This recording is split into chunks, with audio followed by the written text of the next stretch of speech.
hein, un don. Un don, c'est quoi comment? E-N-D-O-N-G. Alors, nous sommes chez vous aujourd'hui. Parlez-nous un peu de votre église. Voilà, nous sommes dans une église qu'on peut dire patrimoine historique.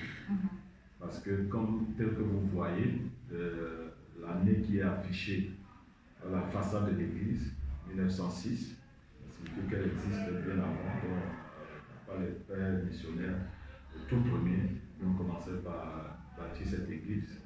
Elle a été en quelque sorte comme l'église cathédrale, avant la construction de la cathédrale. D'accord. Voilà. Elle a été l'église pionnière. Pionnière, Oui. tout à fait. Donc, avant, elle s'appelait l'église Saint-Laurent, parce qu'elle a été construite à l'endroit où se trouvait le séminaire Saint-Laurent, le séminaire Saint-Laurent. Et depuis là, elle a cette physionomie que vous avez aujourd'hui. On a juste restauré, parce que les matériaux, avec le temps, sont dégradés. On a refait le toit, on a refait voilà, les murs, etc. On a amélioré aussi avec ce que vous voyez, la présentation actuelle. Alors, vous avez parlé d'un complexe ou alors d'un tout. Parlez-nous un peu de ce tout. Pardon? Parlez-nous un peu de l'église. De l'église, voilà. Oui. Bon, l'église, c'est-à-dire,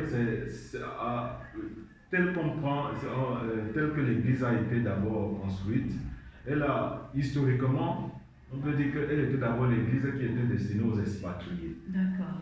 Et dont les services consulaires, tout particulièrement les Français qui travaillaient ici, c'est eux qui priaient là au départ. Mais aujourd'hui, l'église a pris une autre configuration. Et les compartiments, il y a les services? Oui, il y a pas mal de services là. Comme lesquels? Vous voyez que la chorale est à la mezzanine là-bas. D'accord. Parce que c'est là-bas que la chorale chante, vous entendez seulement les voix. Vous avez l'autel qui a été un peu déplacé parce qu'elle était avant contre le mur, parce qu'avec le Concile Vatican II, la célébration eucharistique a changé. Voilà. Mais sinon, les autres éléments sont vraiment les éléments historiques. Les bancs, par exemple, ça reste les bancs antiques qu'on entretient sur le banc. Alors, vous êtes le prêtre, on peut dire, de l'église il y a fort longtemps. Oui. Parlez-nous un peu de votre appel. Qu'est-ce qui vous pousse à l'appel?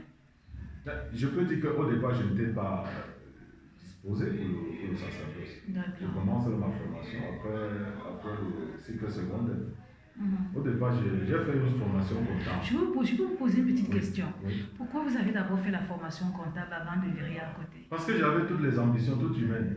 C'est-à-dire, voilà, donc je voulais être milliardaire. Oui, voilà, entrer dans la vie professionnelle. J'ai fait la G2 de l'époque. Bien sûr. Donc voilà, c'était ça. C'était ça. Je n'avais pas vraiment. Bon, mais j'étais chrétien. Je suis né dans une famille très chrétienne. Mes parents, voilà, mes frères et sœurs. Et j'étais au contact de l'église avec les mouvements d'action catholique. J'étais dans le groupe vocationnel. Et petit à petit, cet appel a commencé à susciter beaucoup d'interrogations. Et comment votre entourage a pris la chose? Parce que ce n'est pas facile de laisser le côté financier pour servir Dieu, c'est un peu compliqué. Oui, bon, certains étaient révoltés, d'autres ont compris, notamment mes parents. Et comment ça s'est passé? Mes parents étaient très contents, notamment mon père qui a été catéchiste, lui il était très content. Il a dit, bon, si je pouvais arriver à ce jour-là, malheureusement il est décédé avant. Mais il a quand même vu depuis le ciel. Mais il avait déjà cette intention. Je pense qu'il a communié depuis le ciel à cet événement. Et puis bon, voilà, c'est comme ça que je me suis rapproché des pères spiritains qui étaient déjà dans ma paroisse. Parce que c'est l'image que moi j'avais. Proche du peuple, travaillant vraiment main dans la main avec le peuple pour la sanctification du peuple. Et puis bon, une église vraiment commune. C'est ce que j'ai fait, c'est ce que je voyais. Et c'est ça qui a vraiment allumé cette flamme. Parce que de temps en temps, les pères nous amenaient dans les tournées pour visiter les communautés. Et ça nourrit vraiment ce désir de servir le Seigneur. Alors, vous servez le Seigneur depuis fort longtemps, je le dis encore, fort longtemps, je le dis. Et depuis que vous êtes ici, on ne va pas parler trop de l'aspect spirituel, parce qu'on sait un peu ce que c'est que l'aspect spirituel. Il y a par exemple la prédication, il y a la prière pour les malades. Mais maintenant, on va parler du côté social. Depuis que vous êtes en fonction, vous allez nous donner l'année, qu'est-ce que vous avez déjà réalisé? Parce que c'est ça aussi les fonctions d'un prêtre, les fonctions sociales. Tout à fait.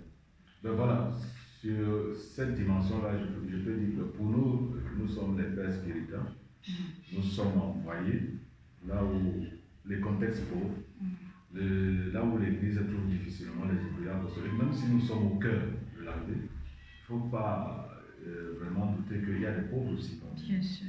Et le premier pauvre, c'est la première pauvreté, comme disait Monseigneur, le Père Angèle Vin, c'est la pauvreté anthropologique.